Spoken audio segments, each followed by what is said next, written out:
So welcome to your favorite channel Chemistry with Swati, and today we start chemical properties of amines. How amines react? The first reaction is acylation. पहली reaction क्या पढ़नी है हमको उसमें? acylation. acylation का meaning क्या होता है? acylation का meaning होता है कि CH3CO को हम ऐड करेंगे इसमें किसकी जगह? अब ये देखते हैं CH3CO को हम जो हमारा NH2 होता है, अमाइंस में NH2 होता है, आपको सभी को पता है, तो इस H को हटा के COCH3 को अटैच करवाएंगे। अब हमने ले लिया सपोज C2H5NH2, उसकी रिएक्शन करवाई CH3COCl। ये क्या है हमारा? ये है हमारा ethyl amine. It is a ethyl amine. It is a acetyl chloride. अब ये जो रिएक्शन होने वाली है, ये रिएक्शन कैसी होने वाली है? ये होने वाली है न्यूक्लियोफिलिक सब्स्टिट्यूशन रिएक्शन, ये याद रखना। और ये रिएक्शन किसी बेस की प्रेजेंस में होगी और यहाँ पे हम यूज करेंगे pyridine. That reaction always occurs in the presence of any base. Here we use pyridine. What is the importance of pyridine here? We will also see it why pyridine is used. CH3COCl कैसे reaction करेगा? सी यार उसको open कर लेते हैं हम N को। देखो जरा यहाँ पे क्या रिएक्शन है, हमें यही सीखना है। हमने CH3COCl को रिवर्स करके लिख लिया, इसको उल्टा करके लिख लिया। ये HCl को लेके निकल जाएगा और ये COCH3 पास इसमें अटैच हो जाएगा। तो हम जो प्रोडक्ट लिखेंगे क्या लिखेंगे? C2H5N, N के साथ अटैच हो जाएगा COCH3 और नीचे H। और इसका नाम क्या होगा? N ethyl ethanamide. कैसे नाम आया? How we do the nomenclature of that compound? N, इसलिए एन लिखा है। इथाइल इसलिए लिखा क्योंकि C2H5 अटैच है एन से, इसलिए। इथेनामाइड COCH3 को हम कहते हैं एमाइड, और यहाँ पे दो कार्बन होते हैं तो दो कार्बन को हम रीड करते हैं, तो इसलिए इसका नाम हुआ इथेनामाइड। अब यहाँ पे क्या प्रोडक्ट बना है? एज ए को प्रोडक्ट बना है HCl। HCl जब क्रो प्रोडक्ट बनेगा तो HCl को न्यूट्रलाइज करना पड़ेगा, क्योंकि HCl क्या है? एसिड, और एसिड को न्यूट्रलाइज करना बहुत जरूरी होता है। ये पायरीडीन जो होता है वो क्या होता है? बेस होता है। ये बेस इस एसिड के साथ रिएक्शन करके उसको क्या कर देगा? न्यूट्रल कर देगा। और अगर ये न्यूट्रल हो गया तो हमारी रिएक्शन फॉरवर्ड डायरेक्शन में बढ़ जाएगी। क्या हो जाएगी? फॉरवर्ड डायरेक्शन में बढ़ जाएगी। ये फॉरवर्ड डायरेक्शन में रिएक्शन को मूव करवाने के लिए हमको पायरीडीन का यूज करना पड़ेगा। ली चैटलिन भी यही कहता है कि हमको अगर किसी चीज की प्रोडक्ट की कॉन्सेंट्रेशन बनानी है तो हमको ऐसे एफर्ट्स पुट करने पड़ेंगे कि rate of reaction forward direction में बढ़े। तो यहाँ पे पायरीडीन का यूज करने से वो जो HCl में एसिड बना है HCl के वे में, उस एसिड को क्या कर देगा? न्यूट्रल कर देगा। और अगर एसिड न्यूट्रल हो जाएगा तो rate of reaction forward direction में चली जाएगी। ये जो अमाइंस दिया मैंने क्या है? It is a 1 degree amine. अब हम 2 डिग्री अमाइन की भी रिएक्शन करते हैं। बेटा वीडियो को पॉज करके लिखते जाओ। Again I am telling, pause the video and write down, make your notes in your handwriting, it will help you a lot. Organic chemistry सिर्फ रटने का नाम नहीं होता, समझने का नाम होता है। आपको कई भी लॉजिकल रीजनिंग वाले क्वेश्चन है ऑर्गेनिक में समझने हैं, तो ऑर्गेनिक में आपको रिएक्शन में रिएक्टेंट प्रोडक्ट की नीड पता होनी चाहिए कि इससे रिएक्शन करके हमने ये प्रोडक्ट बनाया है। हम लोग क्या करते हैं? रिएक्शन को तो बहुत लर्न कर लेते हैं और हमको प्रोडक्ट पता ही नहीं होती, और जब हमको प्रोडक्ट ही नहीं पता होंगे तो हम कुछ भी नहीं कर पाएंगे एग्जाम में। इसलिए आपको हर एक चीज स्टेटमेंट में लर्न करते आनी चाहिए। सी या अब मैं 2 डिग्री अमाइन ले रही हूँ, 2 डिग्री अमाइन से रिएक्शन होगी क्या? हम ये भी चेक कर लेते हैं। C2H5 twice NH, क्या ये? डाई इथाइल एमाइन है। इसकी रिएक्शन करवाएंगे CH3COCl। It is a acetyl chloride. Again reaction is completed in the presence of any base. Here we use a pyridine. अब इसको सबसे पहले ओपन करके लिख लो। सी यार ये ओपन करके लिख लिया ClCOCH। अब प्रोडक्ट क्या बनेगा? ये Cl इस H को लेके निकल जाएगा। यहाँ पे क्या बना दिया हमने? HCl बना दिया। अब है हमारा प्रोडक्ट। तो प्रोडक्ट किस वे में बनेगा? मैं प्रोडक्ट यहाँ पे लिख के दे दूँ। सबसे पहले C2H5 N से ये C2H5, ये भी C2H5 और COCH। अब N से कितने अटैच है C2H5 2, इसको नॉमेनक्लेचर कैसे करेंगे NN डाइइथाइल एसिटामाइड या इथेनामाइड, आप इथेनामाइड भी लिख सकते हो। इथेनामाइड क्यों हुआ इथेनामाइड? क्योंकि COCH को बोलेंगे इथेनामाइड। दो C2H5 अटैच लिखेंगे डाइइथाइल। रिएक्शन में वापस पाइरीडीन का यूज किया। अब हम इसको और दूसरी वे में भी कर सकते हैं। देखो किस तरह से रिएक्शंस को करनी है, किस तरह से हमको यूज करना है, सब चीजों को आपको ये पता होना चाहिए कि हमने अगर ये प्रोडक्ट डाल दिया, इसकी जगह ये ले लिया तो क्या होगा। हमारे कंसेप्ट इस वे में क्लियर होने चाहिए कि हमको हर चीज बहुत अच्छे से समझ में आए, हमको ऐसा कंफ्यूजन नहीं लगे कि समझ में नहीं आया, हमने तो यही पढ़ा था और इसके आगे का तो हम कर ही नहीं पा रहे। ऐसा कोई कंफ्यूजन आपके पास में मत रखो। हमको जो भी पढ़ना है वो इतने अच्छे से पढ़ना है कि हमारा कोई भी कंफ्यूजन नहीं है। क्लियर हो गया? अब हम बेंजोइल क्लोराइड की रिएक्शन करवा के देखते हैं कि क्या बेंजोइल क्लोराइड भी रिएक्शन कर सकता है क्या। C6H5COC ये होता है बेंजोइल क्लोराइड। इसकी रिएक्शन करवाते हैं C2H5NH2। ये क्या है? इथाइलामाइन है, ये है बेंजोइल क्लोराइड।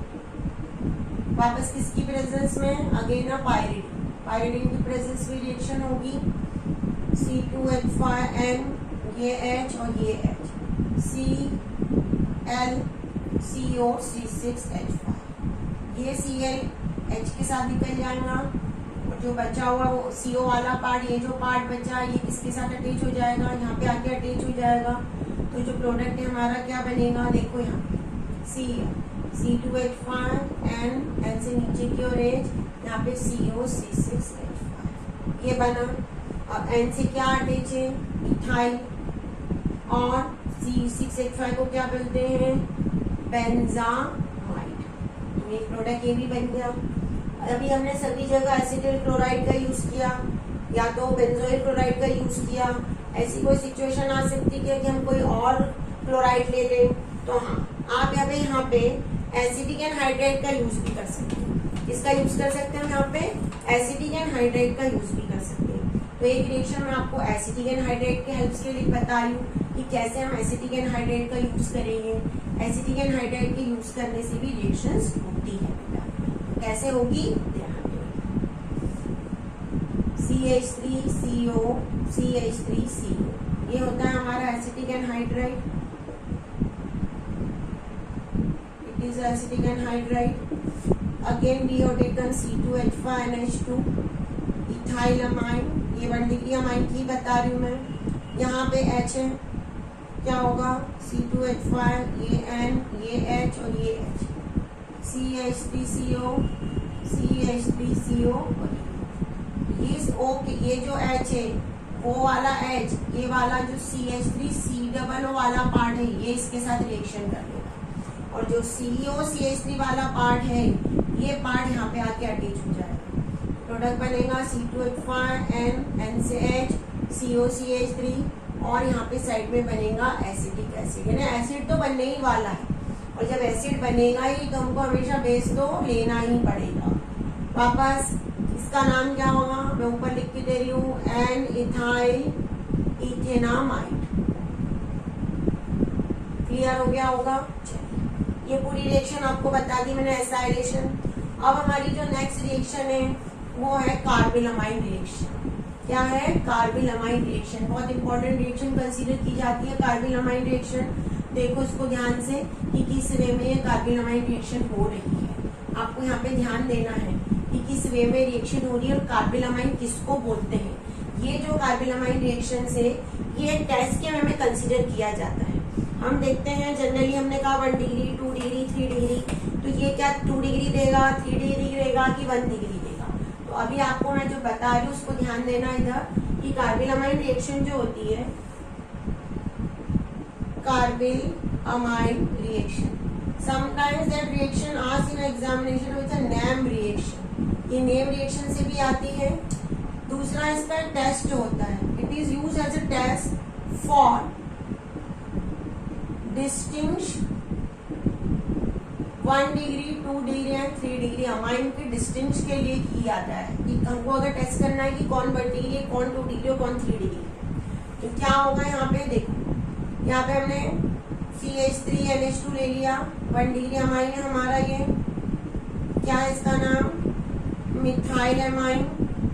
इसकी मैं रिएक्शन करवाऊंगी chloroforms in the presence of alcoholic KOH। ये क्या है, अल्कोहलिक KOH की प्रेजेंस में क्लोरोफॉर्म के साथ मिथाइल अमीन की रिएक्शन करवाएं। स्टेटमेंट हमेशा आपको रिएक्शन को देख के बनाना है, ऐसा नहीं कि पहले रिएक्शन में आपने स्टेटमेंट लर्न किया फिर रिएक्शन लिखी तो गलत हो जाएगा। हमको कोई स्टेटमेंट को लर्न नहीं करना है, हमको क्या करना है, we have to make a statement by using that reaction only. 1 degree amine react with the chloroform in the presence of alcoholic KOH। Then यहाँ पे CH3NC नाम का एक कंपाउंड बनेगा, क्या बनेगा, CH3NC। ये जो होता है जनरली कहते हैं आइसोसाइनाइड, या इसी का दूसरा नाम है कार्बिल अमाइन, इसीलिए इस रिएक्शन का नाम है कार्बिल अमाइन। ये जो कंपाउंड होता है, ये कंपाउंड की स्मेल बहुत ज्यादा फॉल होती है, फिश जैसी स्मेल होती है इसकी, अच्छी नहीं होती स्मेल, फॉल स्मेल देता है। इसको जनरली आइसोसाइनाइड और कार्बिल अमाइन कहेंगे। इसका नाम हम जनरली पढ़ते हैं मिथाइल आइसोसाइनाइड। ये 1 डिग्री ये टेस्ट देगा ही नहीं, 2 डिग्री भी ये टेस्ट नहीं देगा, सिर्फ ओनली 2 डिग्री और 3 डिग्री टेस्ट देंगे ही नहीं, 1 डिग्री ये टेस्ट देगा। तो 1 डिग्री अमाइंस को हमको डिटेक्ट करना है तो हम ये टेस्ट का यूज करेंगे। क्या बोला मैंने ये समझाया, when a 1 degree amine is react with the chloroform in the presence of alcoholic KOH, then a foul smelling compound is obtained. That compound is a derivative of isocyanide. Here we obtain a methyl isocyanate. Is another name is a carbylamine.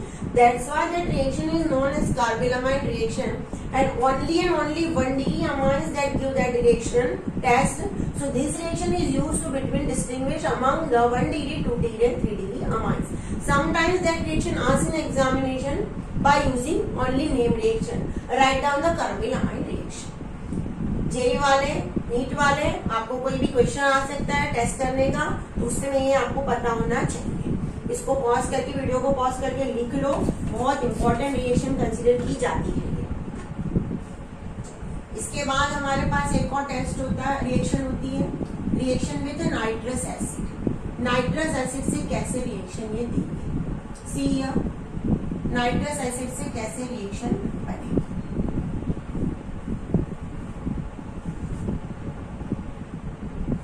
Next reaction है reaction with nitrous acid.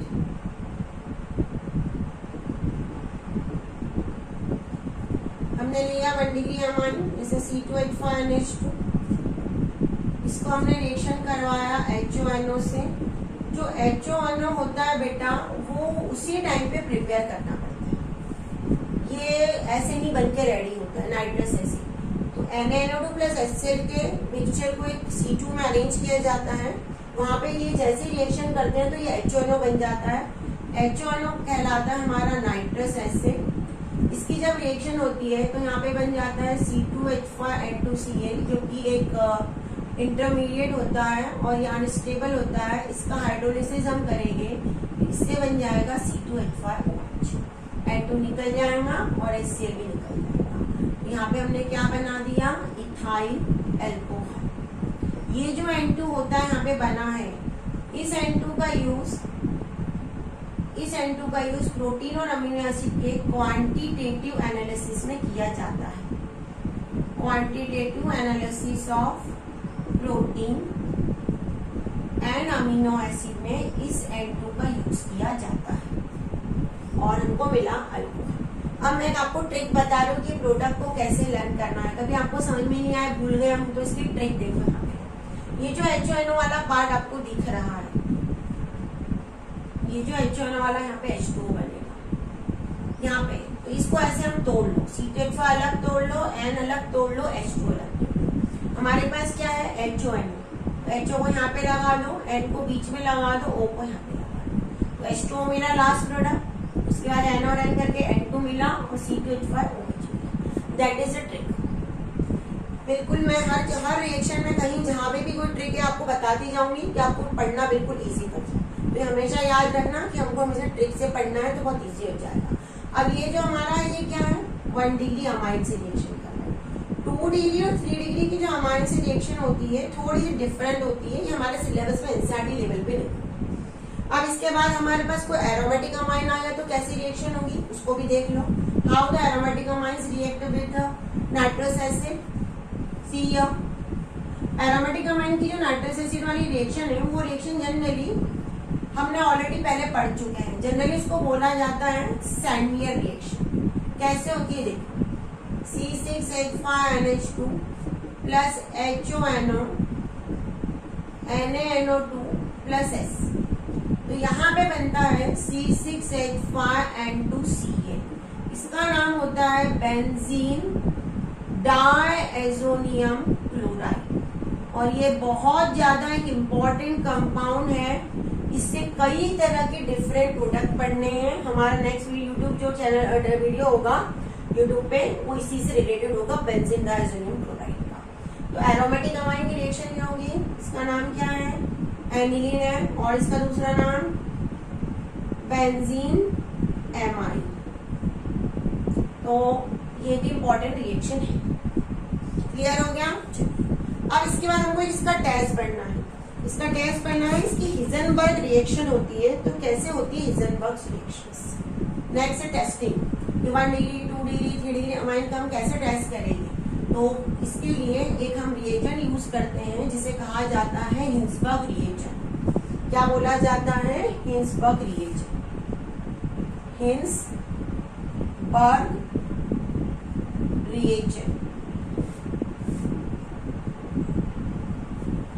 जो benzene sulfonyl chloride होता है बेटा C6H5SO2Ca, इसको क्या बोला जाता है, बेंजीन सल्फोनिल क्लोराइड। ये कंसीडर किया जाता है हिंसबर्ग रिएजेंट के।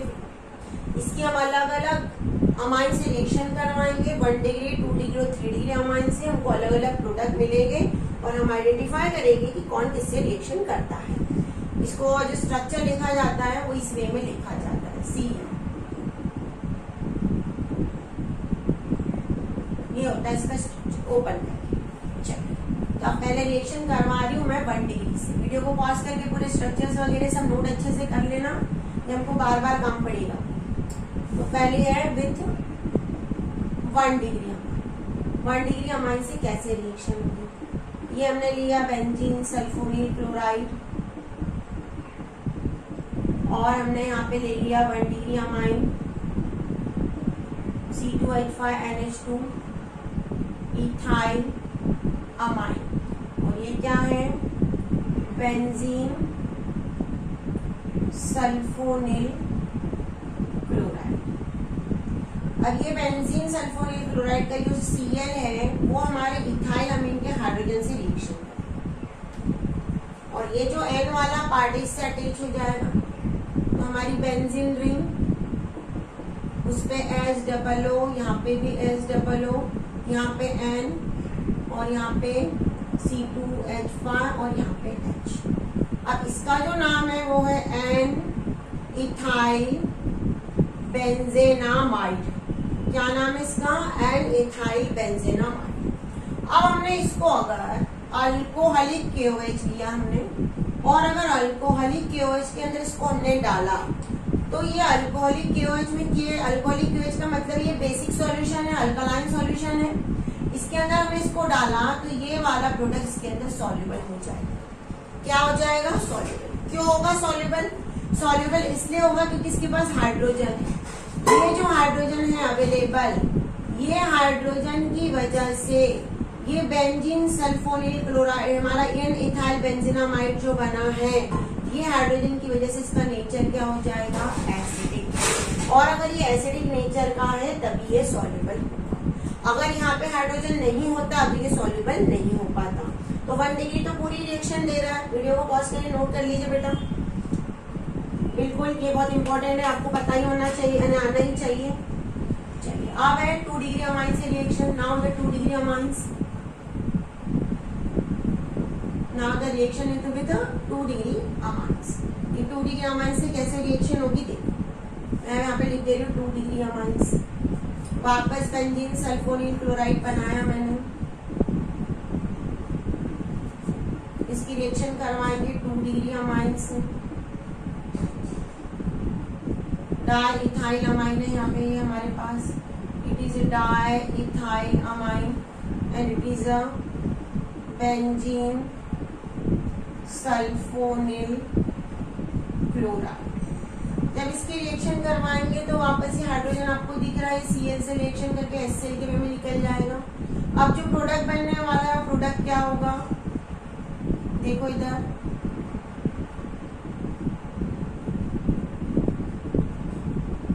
ये प्रोडक्ट इस वे में बना. अब इस प्रोडक्ट का नाम क्या होगा. इस प्रोडक्ट का नाम होगा NN डाइइथाइल बेंजीन सल्फोनामाइड. अब इस प्रोडक्ट को मैंने अल्कोहलिक KOH के अंदर डाला वापस. तो यहाँ पे इसके पास कोई हाइड्रोजन ही नहीं है. अब अगर हाइड्रोजन नहीं है तो ये अल्कोहलिक KOH के अंदर क्या हो जाएगा, इनसॉल्युबल हो जाएगा. हाइड्रोजन नहीं होने की वजह से ये इनसॉल्युबल होगा क्योंकि इसके पास कोई हाइड्रोजन नहीं है. और अगर हाइड्रोजन नहीं है तो इसका नेचर क्या होगा, ये एसिडिक नेचर भी नहीं होगा. तो 2 डिग्री अमाइन ने पहले रिएक्शन तो दी लेकिन बाद में ये नहीं डिसॉल्व हुआ. अब 3 डिग्री की देखते हैं. वीडियो को पॉज करके इसको बहुत अच्छे से नोट करना.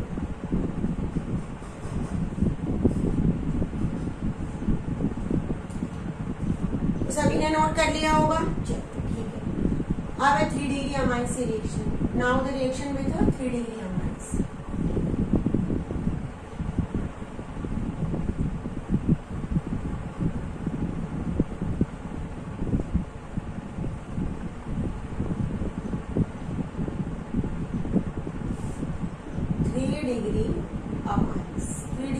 से कैसे रिएक्शन होगी देखो. वापस मैंने बेंजीन सल्फोनिल क्लोराइड ले लिया. Hinsberg reagent.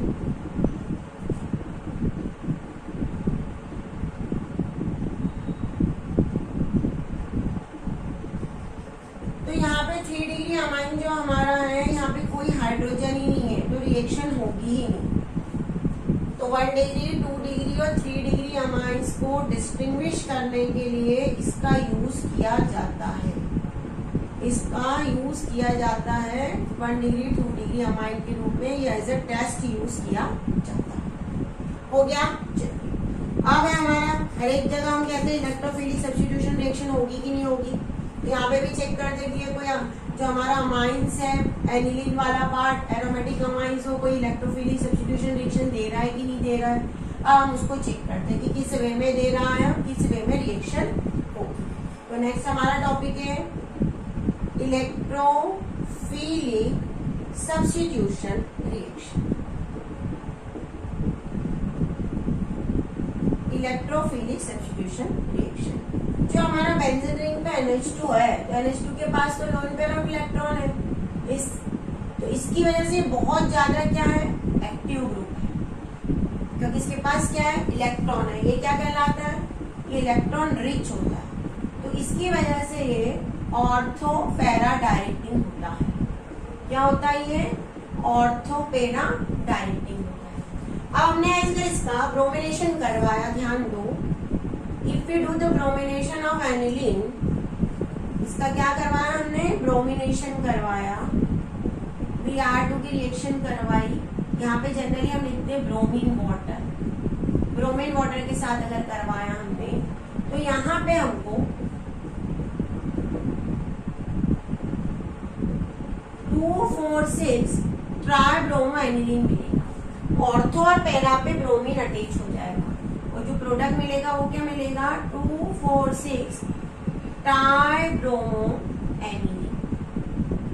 तो हमको मिक्सचर तो मिल गया ऑर्थो और पैरा का. लेकिन अगर हमको ऐसा करना है कि हमको सिंगल प्रोडक्ट ऑब्टेन करना है, मोनो सब्स्टिट्यूट प्रोडक्ट ऑब्टेन करना है, तो हमको क्या करना चाहिए. क्वेश्चन ये उठता है how we do that reaction.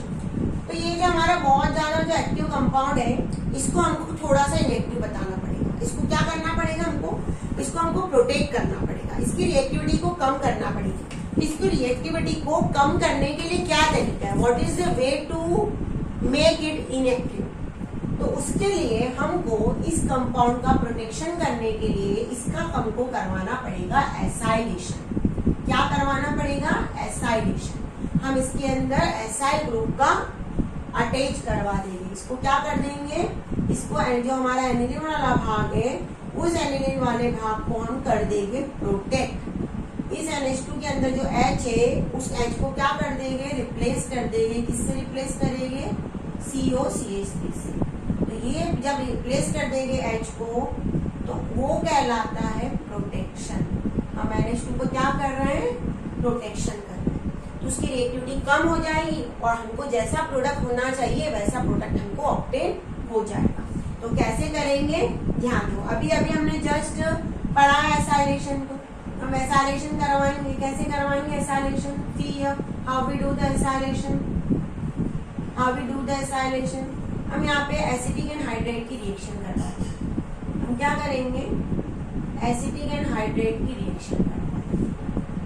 जब एसिटिक एंड हाइड्रेट की रिएक्शन करवा देंगे तो हमको जो प्रोडक्ट मिलेगा वो मिलेगा NHCOCH3। अब हम इसका करवाएंगे ब्रोमिनेशन एसिटिक एसिड की प्रेजेंस में। जब इसका ब्रोमिनेशन करवाएंगे हम तो हमको यहाँ पे ये NHCOCH3 तो वैसे के वैसे ब्रोमीन अटैच हो जाएगा पैरा पोजीशन पे। अब हम वापस इसका करेंगे हाइड्रोलिसिस। जैसे इसका हाइड्रोलिसिस करेंगे तो ये COCH3 पास हट जाएगा और वापस आ जाएगा NH2। हमको क्या मिला, हमको मिला 4 ब्रोमो एनिलीन। ये क्या था हमारा starting product aniline.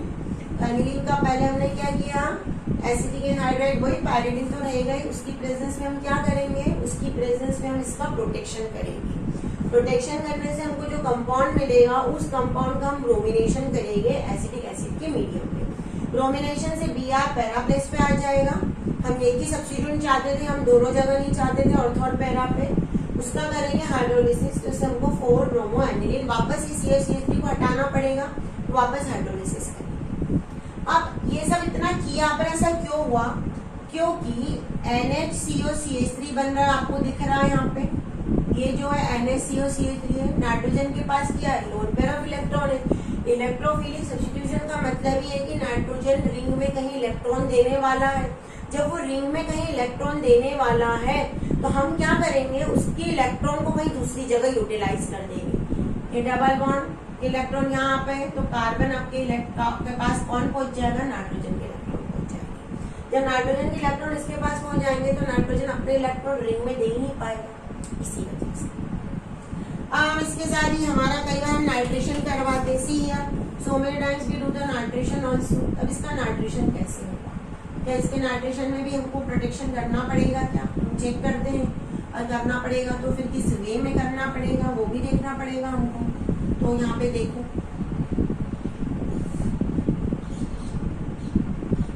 Nitration NH2 HNO3 और H2SO4 की प्रेजेंस में ही होता है, आपको पता है नाइट्रेशन। जब हमने इसके नाइट्रेशन को देखा, एनिलीन के नाइट्रेशन को, तो हमको यहाँ पे 3 अलग अलग प्रोडक्ट मिले। ऑर्थो मिला, मेटा मिला और हमको पैरा भी मिला।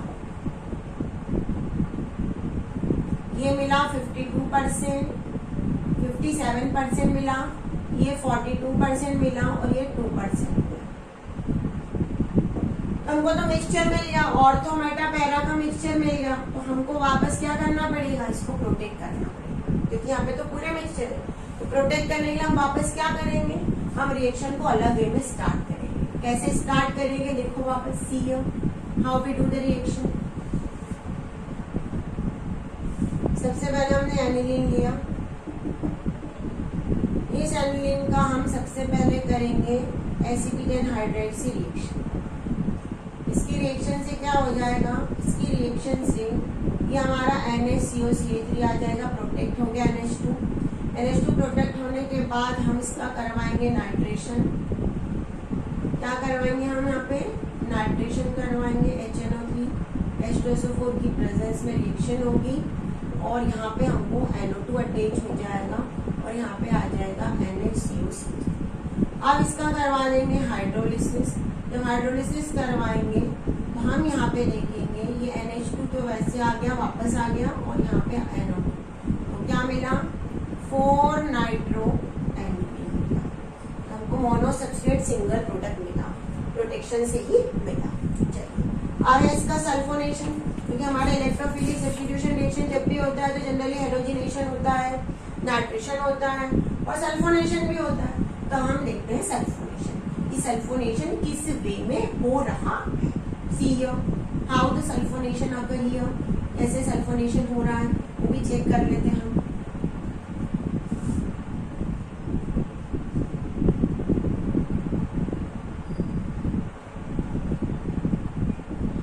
ये बेंजीन रिंग, वापस NH2, ऐसा लिख के बोल के रन करो बेटा तो आपको, और जितनी ज्यादा रिएक्शन को लिखोगे उतना ज्यादा आप परफेक्ट बनोगे। आप अगर सोचोगे हमने पढ़ ली रिएक्शन आंखों से तो हम कर लेंगे, तो वैसे नहीं होता है। रिएक्शन कभी भी आंखों को पढ़ के होती नहीं है बेटा। हम लोग अगर ऐसा आंखों को पढ़ के रिएक्शन होने ऐसी कंडीशन मान ले तो आपको कुछ भी नहीं हो पाएगा। ये एक इंटरमीडिएट बना। अब इस इंटरमीडिएट से कुछ अरेंजमेंट में चेंज होगा यहाँ पे, और यहाँ पे आ जाएगा NH2 और यहाँ पे आ जाएगा SO3H। इसको जनरली हम बोलते हैं para amino benzene sulphonic acid. ये स्टेबल कंपाउंड होता है। इसका दूसरा नाम होता है, याद रखना, सल्फिनिलिक एसिड। अब ये थोड़ा सा रेजोनेंस शो करता है। ये क्या करता है? रेजोनेंस शो करता है। कैसे रेजोनेंस शो करती है? जो H होता है, ये H यहाँ पे लोन पे है तो ये H यहाँ पे भी मूव कर सकता है। जब ये H यहाँ पे मूव करेगा, इस H को यहाँ पे हम मूव करवा देंगे, यहाँ पे पहुंच गया तो उससे हमारा जो प्रोडक्ट है वो थोड़ा सा यहाँ पे बन जाएगा NH3 पे पॉजिटिव और यहाँ पे SO3 पे निगेटिव। तो आप देखो एक ही कंपाउंड के अंदर पॉजिटिव निगेटिव दोनों चार्जेस आ रहे हैं। जब एक ही कंपाउंड के अंदर पॉजिटिव निगेटिव दोनों चार्जेस आते हैं तो उसको हम कहते हैं ज्विटर आयन। एक नया टर्म है। What do you mean by zwitter ion? When a single compound contain both positive and negative charges is known as zwitter compound ion। एक पॉजिटिव एक नेगेटिव किसने किया? H ने यहाँ पे माइग्रेशन कर लिया। H अगर यहाँ पे माइग्रेशन चले जाएगा तो नाइट्रोजन अपने इलेक्ट्रॉन H प्लस को H कैसे जाएगा? H प्लस के वे में जाएगा हमेशा। जब ये H प्लस के वे में जाएगा तो नाइट्रोजन पे कौन सा चार्ज आ जाएगा? पॉजिटिव, और SO3 पे कौन सा आ जाएगा? नेगेटिव। तो आपको ये याद रखना है। मैं थोड़ा सा ज्विटर आयन के बारे में कैसे बना है ये थोड़ा सा एक बार यहाँ पे पूरा डिटेल में लिख के समझा दे रही हूँ, उसको समझ लो कि what you mean by zwitter ion. देखो para amino benzene sulphonic acid हमने यहाँ पे बनाया है SO3H। ये नाइट्रोजन पे लोन है। ये H अगर ज्यादा आएगा तो कैसे टूटेगा? H प्लस में टूटेगा। तो ये H प्लस यहाँ पे चले जाएगा, उसकी वजह से यहाँ पे आ जाएगा NH3 पॉजिटिव और यहाँ पे आ जाएगा SO3 नेगेटिव। ये एक पॉजिटिव चार्ज एक नेगेटिव चार्ज, उसको कहते हैं ज्विटर। ये हो गया सल्फोनेशन हमारा। अब हम हर बार फिडेल-क्राफ्ट रिएक्शन तो करते ही, आपको पता है कि जब भी हम इलेक्ट्रोफिलिक सब्स्टिट्यूशन रिएक्शन करते हैं तो हम सल्फोनेशन करवाते हैं, हम नाइट्रेशन करवाते हैं, हम ब्रोमिनेशन या हेलोजिनेशन करवाते हैं, हम फिडेल-क्राफ्ट करवाते हैं। अब अगर हमने इसकी फिडेल-क्राफ्ट रिएक्शन की तो क्या होगा? हमारे पास ये क्वेश्चन होता है, व्हाट डू यू ऑब्टेन? जैसे ये हमारा एनिलीन और फिडेल-क्राफ्ट रिएक्शन हमेशा किसकी प्रेजेंस में होती है? LCl3 की प्रेजेंस में होती है। लेकिन आपको एक चीज पता है कि NaCl3 क्या है? लेविस का एसिड है ये तो, और ये क्या है? बेस है, तो इसमें लोन पेयर है। एसिड प्लस बेस से क्या बन जाता है? जब एसिड प्लस बेस की रिएक्शन होती है तो उससे हमेशा हमारे को एक सॉल्ट मिलता है। अगर सॉल्ट मिल गया तो ये इलेक्ट्रोफिलिक सब्स्टिट्यूशन रिएक्शन कर नहीं पाएगा, फिडेल-क्राफ्ट रिएक्शन हो नहीं पाएगी, क्योंकि यहाँ पे क्या बना है? सॉल्ट बना है। तो कभी भी एनिलीन फिडेल-क्राफ्ट रिएक्शन नहीं देता है, ये याद रखना है। Aniline never give any Fidel-craft reaction because Aniline is a base and Friedel-Crafts reaction always occur in the presence of any acid. When an acid and base react together, then a salt is obtained. तो electron available ही नहीं रहेंगे. Nitrogen ने अपने electron किसको दे दिए? LCl3 को. तो electrophilic substitution नहीं करेंगे. तो बेटा पढ़ते रहिए, हमारे साथ हमेशा जुड़े रहिए, लगातार अपनी पढ़ाई में बिल्कुल कंसंट्रेट करिए, कंसिस्टेंसी रखिए अपनी स्टडी में. कोई डाउट है तो हमारा कमेंट्स बॉक्स हमेशा आपके लिए खुला